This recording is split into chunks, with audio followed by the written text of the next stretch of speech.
Bueno, muchas gracias, Ana María. Nora, ¿querés comentar algo o arrancamos?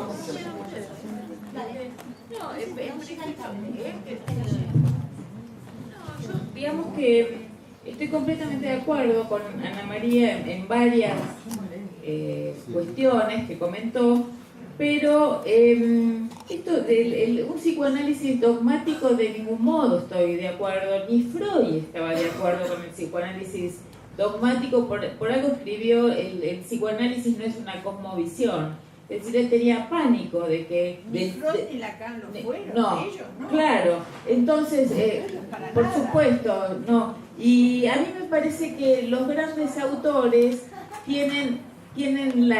nos permiten múltiples lecturas e interpretaciones. Eso solo con los grandes autores uno puede hacer eso. Entonces, Freud en el siglo XXI no es el mismo de Freud de la época victoriana y es factible establecer un Freud feminista y un Freud donde nosotros ahora ubicamos la bisexualidad que hablaba Freud, ¿no? Freud hablaba de bisexualidad. Entonces, por ejemplo, en muchas cuestiones del repertorio feminista, y me parece que está bueno ubicar, haciendo una lectura retrospectiva, o resignificando la teoría y la genealogía. Exactamente. Entonces me parece que eso es lo que permiten los grandes autores, no todos, ¿no? Claro. Bueno, eso por un lado. Y por el otro lado, desde ya que el psicoanálisis, si bien no habla de género, habla de identificaciones y es un flor de concepto, ¿no? Pero que no tiene que ver con la sexuación, las identificaciones. En el Edipo, la formulación del complejo de Edipo, Freud habla de Edipo femenino y Edipo masculino. Los dos juntos forman el Edipo completo, dice. Entonces hay erotismo para ambos lados, identificaciones para ambos lados, ¿no? Eso. Ok. Bueno, teníamos una pregunta que habíamos pensado, que me parece que puede abrir un poquito, que es si consideran, es para las dos igual, más que nada, tal vez para que comience Nora a responder, si consideras que la posición, digamos, que tiene un analista respecto a la perspectiva de género condiciona en la clínica. Digo, vos recién hablaste además en tu exposición sobre... hiciste una distinción entre sujeto y subjetividad, ¿no? Digamos, entonces, bueno, tal vez relacionado y pensado desde ahí. Sí. Qué flor de pregunta. Es para empezar. Qué flor de pregunta. ¿Qué es lo que creo yo? Varias cosas, en mi modesta opinión, recorte. Creo que como decía, un analista no puede ser neutral, a pesar de que se hizo un elogio de la neutralidad. Me parece que en la clínica sí uno tiene que ser neutral, intentar ser neutral, pero en la posición, en la subjetividad y en la época, no se puede ser neutral. Es decir, hay que incluir las nuevas sexualidades, de hecho nosotros en la facultad, como en la cátedra de psicoanálisis, estamos haciendo una investigación UBASIT con las nuevas sexualidades, estamos aprendiendo los psicoanalistas, pero desde ya creo que la posición política sí que condiciona la escucha. Lacan en el seminario 11 decía la posición que un analista tiene del inconsciente va a condicionar la cura y la clínica.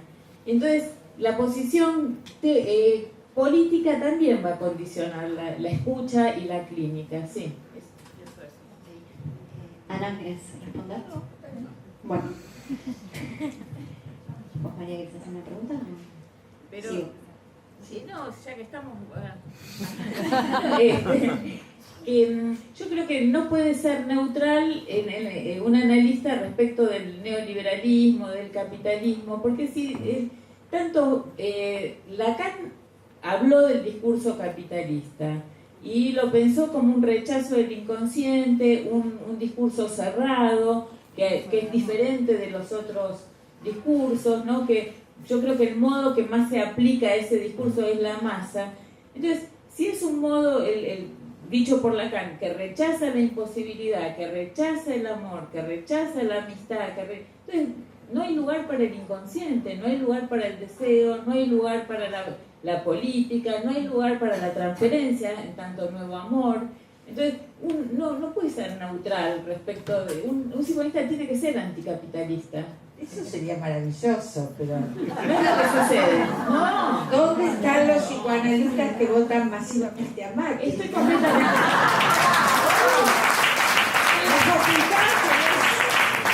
Estoy completamente de acuerdo, pero esa es una concepción teórica y otra cosa es uno por uno y los mamarrachos que hacemos. Porque hay ahí en ese posicionamiento de esta gente, digo así cariñosamente, claro, porque si solo por el hecho de consustanciarse con un oficio, una construcción teórica, etcétera, etcétera, daría alguna salvaguarda. En el feminismo pasa lo mismo, porque a mí, bueno, desde ya, claro, detesto la palabra sororidad, que viene del mundo de las monjas y las relaciones crueles entre ellas, pero prefiero hablar de amorosidad. La amorosidad entre las mujeres, el poner en lectura crítica la cuestión de la rivalidad, etcétera, etcétera, es un deseo, es un anhelo político, un camino hacia donde repensar las relaciones entre las mujeres, por ejemplo.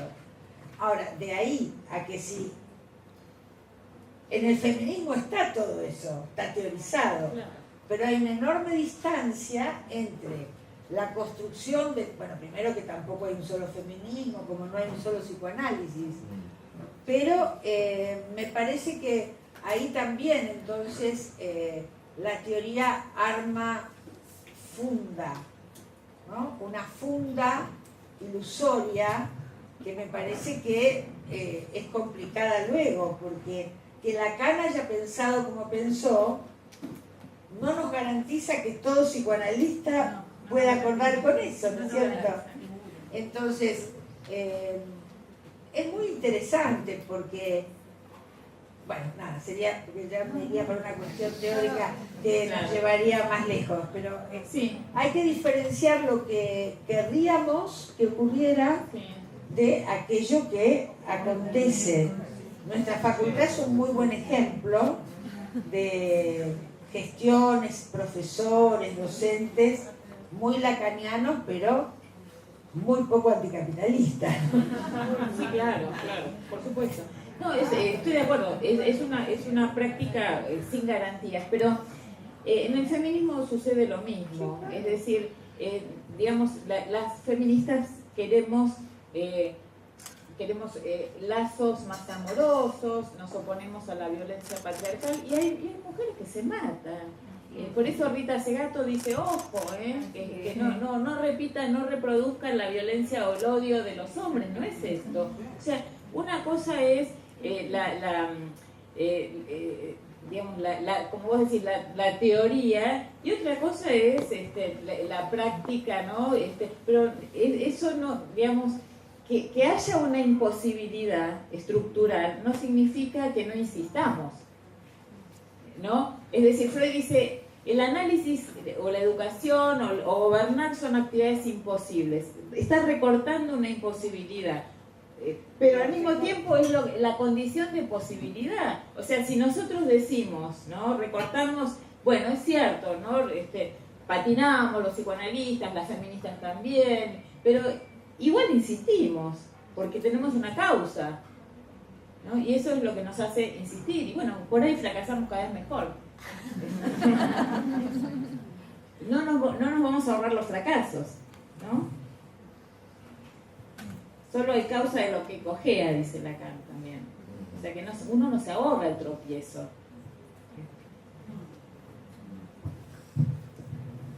Bueno, yo le quería hacer una pregunta a Ana María, pero también se puede abrir para Nora tranquilamente porque es una pregunta que va al meollo de la pregunta, valga la redundancia, sobre qué es una mujer.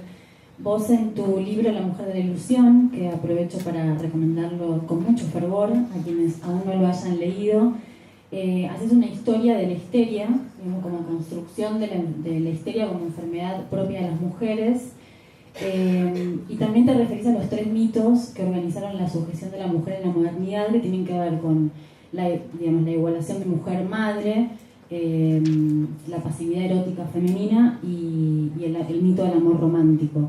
Entonces, por un lado, si querías ahondar un poco en eso, y por otro lado también preguntarte si crees que eso se sigue sosteniendo, sobre todo en la teoría, pero también en la clínica, ¿no? Ya que hablábamos de la posición en la clínica. Es curioso lo que ha pasado con ese libro, porque es del año 93, por lo tanto para mí es como de la prehistoria. Los de Paidós tampoco entienden que lo tienen que seguir reeditando. Bueno, ellos no por bondad, sino porque lo siguen vendiendo, claro está. Cuando yo escribí ese libro, uno siempre tiene un interlocutor, ¿no? Imaginario. Mi interlocución era con las mujeres, con mis pares. Bueno, sale el libro, qué sé yo, bastante, se agota rápidamente. Y me empezaban a hablar mis amigos varones por teléfono. En esa época no estaban los chats, ¿viste? Entonces, o conocidos, o el marido de no sé quién, ¿no? Había causado mucha sensación entre los varones, cosa que yo no podía ni imaginar. Claro, pero además como uno es prejuiciosa con eso, cosa que está mal, chicas, no lo hagan. Yo suponía, porque tiene un cheslón así azul de un cuadro de Diego Rivera, y Natalia Hellman, que es una mujer de la alta aristocracia mexicana, que hizo el retrato Diego Rivera. Entonces es divina la mina. Entonces yo decía, claro, ellos lo compran creyendo que van a ver cómo consiguen la mujer de la ilusión. Pero muy mal lo mío, muy mal, porque ¿qué rescataban ellos del libro? Que les hacía pensar que no sé qué, que no sé cuál, años 90, pero que no era un libro antivarones, decían. Claro, eso salió así, yo no... Eran mis impensados, yo escribía de nuestros problemas, de las chicas, bueno. Así que ese libro, y ahora, que para mí debería estar recontra antiguo, las chicas más jóvenes me dicen, no, estoy leyendo La mujer de la ilusión. Es súper actual. Yo lo releí ahora y es completamente actual. Me impactó, porque obviamente fui a la primera página a ver de qué año era. Y dije, no puede ser. O sea, que a mí me impactó, digamos, tu perspectiva de avanzada, digamos, para eso, porque yo lo leía hoy y era completamente actual. Digo, lo súper recomendamos La mujer de la ilusión. Éramos un grupete bastante polenta, para no poner de mucha... Nos dábamos el derecho a pensar por nosotras mismas. Eso creo que fue una marca del CEM, y la otra marca fue que éramos de muy distintas disciplinas, entonces esta temática nació transdisciplinaria, ¿no? Pero yo imaginaba que era también historia antigua, cuando ahora empecé a mirarlo de nuevo y se me ocurrió que a lo mejor podría ser una cosa que las chicas más jóvenes de la cátedra me reclaman siempre. Yo tengo muchos escritos sobre psicoanálisis y feminismo de la época de Ñaupa, que claro, deben estar muy desactualizados en el lenguaje psicoanalítico, ¿no? Pero habría que reeditar eso, porque la verdad que me parece que yo era más de avanzada entonces que ahora. Claro, habría que hacerle muchas llamadas al pie, ¿no? Para aclarar. Pero bueno, la verdad que ese es un libro que fue escrito, desde las entrañas, diría yo, con la cabeza, pero desde las entrañas, a punto tal que me faltaba terminar un capítulo. Yo en esa época estaba casada, y era sobre sobre la violencia conyugal, no la violencia de golpe, sino la violencia de la disparidad de poder, ¿no?